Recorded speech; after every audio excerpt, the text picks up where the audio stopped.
약한 자들로 하여금 주님을 찬양하고 이 땅에서 하나님의 영광을 드러낸 믿음의 성도로 살게 하신 그 놀라운 은총 찬양을 통해 영광 돌리게 하시니 감사합니다. 이제 말씀의 자리로 나갑니다. 성령은 임재하사 강한 바람처럼 세면 음성으로 말씀하여 주옵소서. 예수 그리스도의 이름으로 기도하옵나이다. 아멘.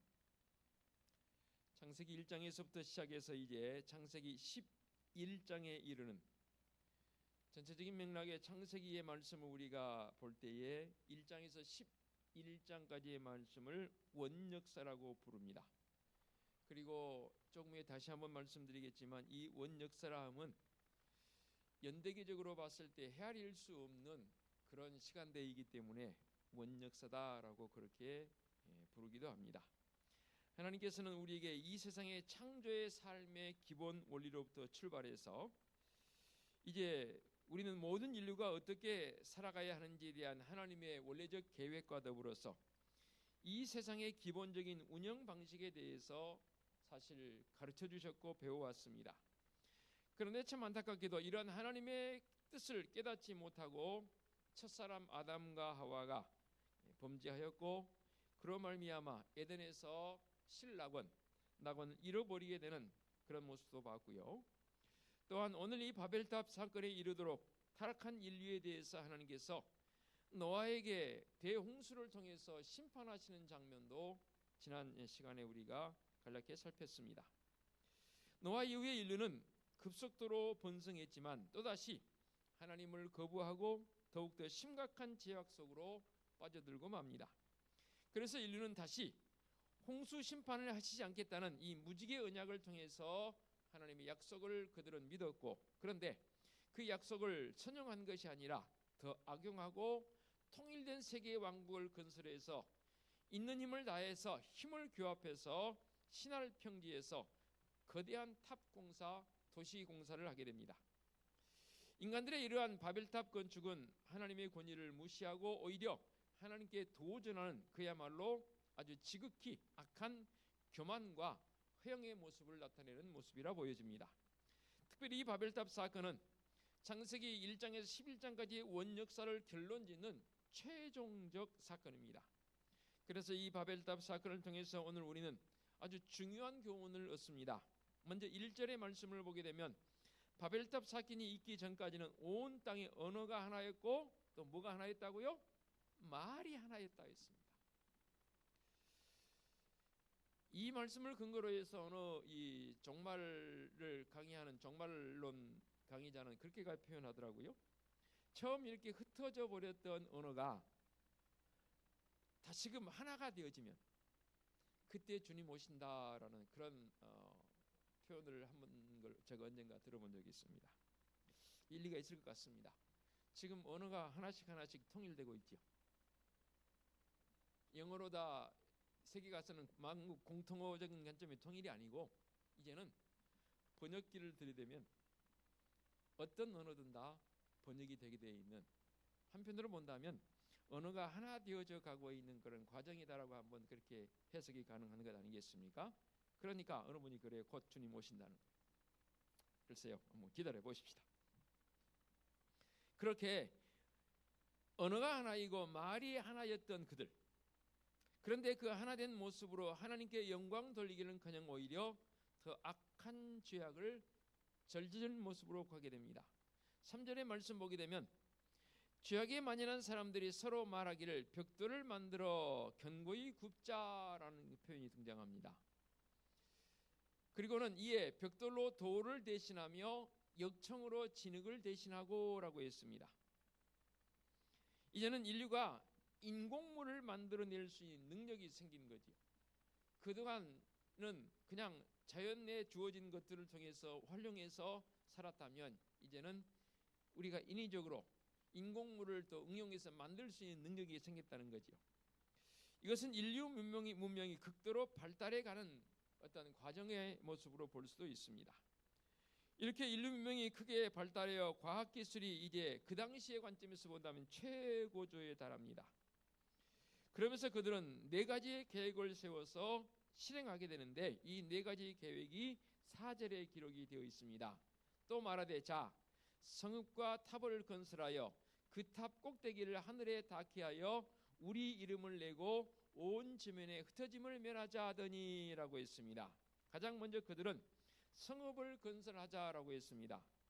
가정 예배 드리실 때에 주보 1면에 보시게 되면 하단에 이 네 가지 관점을 짧게 요약해서 제가 표현을 해놨습니다. 오늘 말씀 들으시고 그것을 좀 보시면서 돌이키는 시간 되었으면 좋겠습니다. 여기서 성읍은 인위적 장벽이 둘러쳐져 있는 도시를 말합니다. 그래서 이 성읍은 그들이 도시 문명을 건설했다는 것을 말해주는 아주 대표적인 표현이 되겠습니다. 기독교는 절대로 반문명이지 않습니다. 문화와 문명을 거부하고 원시적으로 살자는 것은 결코 아닙니다. 오히려 하나님께 주신 지혜로 아름다운 문명을 이루어가야 할 것이 우리 성도들에게 주어진 책임이죠. 그러나 여기서 중요한 것은 그 문화와 문명이 하나님을 거부하는 것이라면 그것은 아주 심각한 죄악이 되는 것이죠. 3절 볼까요? 서로 말하되라는 표현이 나옵니다. 서로 말하되 자. 4절에도 비슷한 표현이 등장합니다. 또 말하되 자라는 표현이 나옵니다. 이것은 서로 격려하고 뜻을 함께 모으자는 그런 모습 아니겠습니까? 함께 모여서 뜻을 모으고 서로 힘을 합치는 거 좋은 일이죠. 오늘도 우리 시온 찬양대 찬양 감사합니다. 한 사람 혼자 하려면 쉽지 않은 곡이. 그런데 그래도 최소한 6, 7명이 마음을 합하니까 이렇게 아름다운 찬양이 나오지 않습니까? 그렇죠? 함께 힘을 합쳐서 열심히 하는 것 귀한 일이고 우리가 해야 할 일이고 참으로 좋은 일이죠. 그런데 함께 힘을 합해서 열심히 죄를 짓자 한다면 문제가 달라지죠. 그 대표적인 특징인 사람들이 누굽니까? 바로 조폭들이죠. 그들은 힘을 합해서 죄 짓는 일에 남의 것을 빼앗고 남을 힘들게 하는 일에 앞장서자 하는 자들 아닙니까? 이 바벨탑 사건에서 성읍을 건설하는 것은 도시를 건설하고 도시 문명을 이루어 간다는 것인데 이것은 이 가운데 가장 큰 문제점이 뭐냐면 하나님을 거부하는 도시 문명이라는 사실입니다. 계속해서 봐볼까요? 첫 번째가 성읍을 건설하자 했다면 두 번째 뭐였냐면 그들은 탑을 건설하자라고 말합니다. 여기에 나오는 이 탑은 바로 바벨탑이지요. 9절에서 이 탑 이름을 바벨이라 이름을 붙였지 않습니까? 성읍이 그들의 도시 문명을 말한다면 탑은 아주 놀라울 정도의 과학기술 문명을 의미한다라고 해도 틀리지 않지 않겠습니까? 예를 들면 이런 것들이죠. 기원전 2500년경에 건설된 이집트 피라미드 한번 봐보십시다. 자료집을 찾았더니 2.5톤짜리 돌이 무려 100만 개가 소요됐다고 해요. 불가사리 중에 하나라 여기지 않습니까? 그럼 이 돌이 어디서부터 왔냐는 거죠. 이 많은 돌들을 어디서 캐왔냐는 거죠. 땅에서 훅 솟은 것도 아닐 테이고. 그리고 그 돌과 돌을 쌓으면서 연결한 그분이 그 정교함. 지금의 과학으로도 감탄이 나올 정도로 그 정교함이 아주 세밀하다는 거죠. 그리고 고대 사회에는 바벨탑과 비슷한 유형들의 탑들이 많이 있었는데 일반적으로 이것을 우리가 지구라트라는 표현을 씁니다. 아주 놀라운 과학 기술 문명을 기반으로 지어진 것들을 말하는데요. 이 지구라트는 주로 벽돌로 지어졌는데 이것은 다분히 이교적이면서 점성술이나 자연숭배, 악한 마귀 사탄을 숭배하려는 사악한 목적을 가지고 지어진 것들이 대부분입니다. 오늘 본문의 바벨탑도 거대한 지구라트의 일종으로 볼 수 있는데 특별히 오늘 본문에서는 사람들이 그 꼭대기를 하늘에 닿게 하자라고 말하고 있습니다. 이것은 하나님 앞에서 아주 교만한 모습을 의미하고 있습니다. 이교도적이거나 자연숭배, 사탄적인 모습을 가진 것도 너무 악한 일이지만 우리 탑이 하늘에 닿게 하자라는 이 발상도 하나님을 대적하는 악한 모습이다 그 말입니다. 바벨탑은 하나님을 대적하자는 악한 목적이 있는 것이고 인간이 하나님처럼 높아지겠다고 하는 지극히 교만한 모습을 보여주는 게 바로 바벨탑의 모습이라 그 말입니다. 성읍을 쌓고 바벨탑을 건설하자 했던 이들이 계속해서 세 번째 이런 일을 합니다. 우리 이름을 내자라고 했습니다. 이 표현도 사실 정말 안타까운 표현 아니지 않습니까? 이 표현을 영문에서는 이렇게 번역을 해놨더라고요. 영문을 그대로 빌려오겠습니다. We can make a name. We can make a name이란 말은 이름을 우리가 만들 수 있다는 거죠. For ourselves. 우리들 스스로가 우리의 이름을 만들 수 있다는 거죠. 직역하면 그런 겁니다. 우리 스스로 이름을 지을 수 있다는 뜻 아니겠습니까? 이 말은 이제 인간 스스로 이름을 짓자는 것인데, 이렇게 그들이 말한 것은 우리는 더 이상 하나님이 필요 없다. 우리는 스스로 살겠다.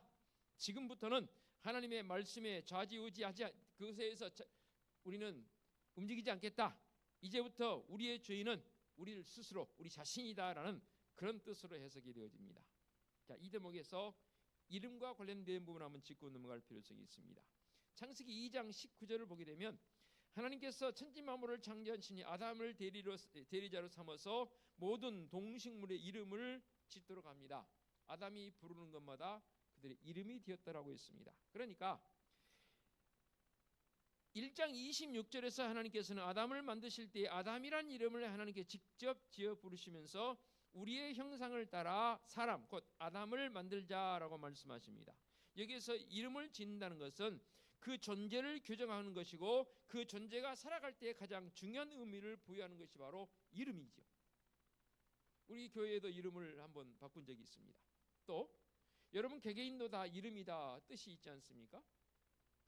이름은 그만큼 그 사람의 가치 정도를 따지는 중요한 역할을 감당합니다. 제 개인적인 고백을 한번 드린다면 중학교 들어갔더니 저희 중학교 때만 해도 출석부가 한문이었습니다. 이름표도 한문이었습니다. 제가 좀 덩치가 커서 60명 중에 59번, 60번 했습니다. 초등학교 때는 생년월일로 이 번호를 매기기 때문에 제가 좀 1번, 2번, 3번 하다가 중학교를 갔더니 이 키 순서대로 제일 번호를 정하지 않습니까? 키가 크니까 59번, 60번 처음부터 선생님이 첫 시간 잘 불러옵니다. 김아무개, 이아무개, 치아무개 잘 불러오다가 마지막 거의 끝에 박종 누구니 일어나봐 그러거든요. 박종 제 끝자를 못 읽어요. 한자가 좀 어려워요. 박종 그러더니 일어나봐 뭐니? 예 박종 반인데요. 그렇구나 앉아. 이게 첫 시간이면 첫날은 수업 때마다 제가 일어났습니다. 감사한 것은요. 선생님들이 제 이름을 다 기억해요. 그게 제게 굉장한 이점이었습니다. 어려운 이름이지만 심지어는 제가 유학을 가서 추천서가 필요해서 우리 교수님께 국제전화를 통해서 목사님이시니까 교수님 제가 추천서가 필요한데 83학번 박종반입니다. 알지. 이거 어떻게 써줄까? 아예 추천서 잘 써주면 좋죠. 뭐 대학원 진학해야 되니 꼭 교수님 추천이 있어야 되거든요. 그래서 진짜 잘 써주셨더라고요. 그처럼 이름의 이 중요성은 제가 강조하지 않아도 익히 잘 알고 있습니다. 어떤 이름은 외워지지 않는 이름이 있는가 하면 어떤 이름은 한 번 들으면 잊혀지지 않는 그런 이름도 있습니다. 그만큼 이름은 중요합니다. 이 바벨탑 사건에서 make a name for ourselves, 그러니까 이름을 우리 스스로가 만들자, 짓자 하는 것은 이제 하나님을 배대하고 자기들 스스로 살아가겠다는 말 아닙니까? 이제부터는 자기가 주위에서 자기 스스로 이름을 날려보겠다는 그릇된 욕망 속에 빠져있는 안타까운 모습입니다. 결국 더 이상 하나님은 필요 없고 우리 일은 우리가 다 알아서 할 것이라 천명합니다. 우리 아이들 키우다 보면 그런 일이 있었잖아요. 아장아장 걸어다니면서 걸음마 배울 때 옆에서 넘어질까봐 엄마가 이렇게 아빠가 또는 잡아주지 않습니까? 그런데 자기가 좀 걸을만 하면 이러잖아요. 이제 그 손길 필요 없다는 거예요. 자기가 이제 걸을 수 있다는 거예요. 어쩌면 이런 것과 비슷한 아니 그 이상의 모습 아니겠습니까? 교만한 모습이고 하나님을 대적하는 악한 행위 분명합니다. 그렇게 성읍을 쌓고 바벨탑을 쌓고 자기들 스스로 이름을 내겠다는 교만한 모습과 더불어서 이제는 뭐라고 그들 스스로가 말하냐면 온 지면에서 흩어짐을 면하자. 이건 역시 하나님의 창조 질서에 크게 어긋나는 표현이 아닙니까? 처음 천지 창조하실 때 하나님은 생육하고 번성하여 땅에 충만하라고 우리에게 말씀하십니다. 흩어져서 하나님의 뜻을 이루며 사는 것이 인간을 향하신 하나님의 명령이었습니다. 그런데 이 바벨탑 사건에서 그들은 하나님의 뜻을 거슬러서 온 지면에 흩어짐을 면하자라고 합니다. 이것은 흩어지지 말고 힘을 합해서 똘똘 뭉쳐서 하나님 없이 자기들 힘으로 한번 살아보자는 것 아닙니까? 결국 이것은 모든 삶에서 창조주 하나님을 배제하겠다는 생각이고 더 이상 하나님 필요 없다고 여기는 그들의 악한 모습 아니겠습니까? 이렇게 인간이 바벨탑을 건축한 것이 도대체 무엇을 하자는 것인지 우리는 잘 살폈습니다.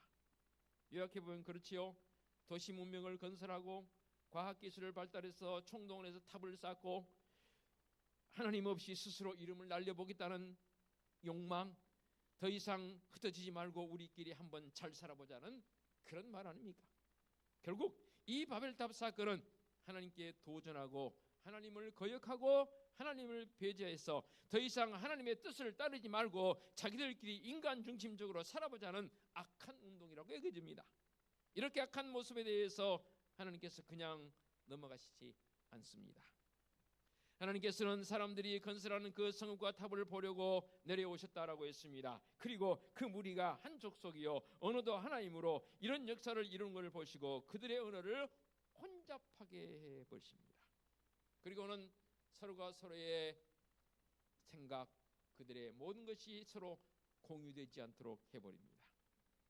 이렇게 언어가 혼잡되게 됐음으로 말미암아 그들은 공사를 그칠 수밖에 없었고 결국 하나님께서는 그들을 온 지면에 흩어버리셨습니다. 이것이 바로 바벨탑 사건의 실체 아닙니까? 그들의 교만한 시도는 결국 실패로 끝나고 말았습니다.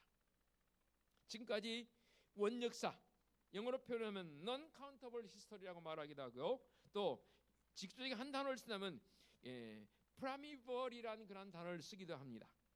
하나님께서 만들어 놓으신 이 세상 모든 것이 원형적 기본적 원리에 의해서 잘 유지되어져야 할 것인데 인간들에 의해서 결국 이것이 파괴되어지고 지금도 하나님의 창조의 이 역사가 창조의 원리가 파괴되고 있습니다.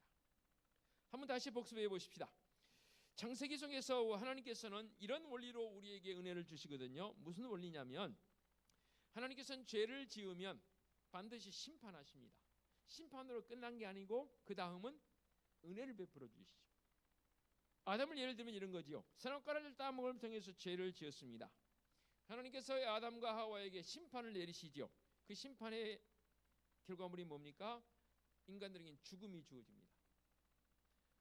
이와 더불어서 남자는 땀을 흘리며 열심히 일해야 할 노동의 어떠한 책임이 주어지게 되고 여자들에게는 해산해야 할 해산의 고통이 주어진 것을 보게 됩니다. 이게 바로 심판의 결과물이죠. 그렇게 하나님께서는 심판하시고 말았습니까? 아닙니다. 은혜를 베풀어 주시죠. 가죽옷을 입혀서 다시금 그들로 하여금 살 수 있는 그런 가죽옷적 의미는 예수 그리스도의 십자가의 보혈의 은혜라고 말씀을 드렸습니다. 그리고 살인자였던 가인, 하나님께서 심판을 내리시지 않습니까? 어떤 심판입니까? 가인은 쫓겨나서 땅에서 피하여 유리하는 자가 되는, 그랬더니 본인 스스로가 누가 나를 죽이면 어떻습니까? 라고 하나님 향해서 볼멘소리 하지 않습니까? 그때 하나님께서 뭐라 그래요? 너를 죽이는 자는 없을 것이다. 하나님의 보호의 표를 그에게 주어서 죽임을 면하게 하시는 은총을 주시지 않습니까? 그리고 이제 하나님의 아들들 사람들의 딸들이 함께 죄를 지었을 때 하나님께서 노아의 홍수를 통해서 심판하시고 노아의 홍수로 끝나는 게 아니라 하나님께서 다시금 심판하지 않으시겠다는 무지개 언약을 주시지 않습니까?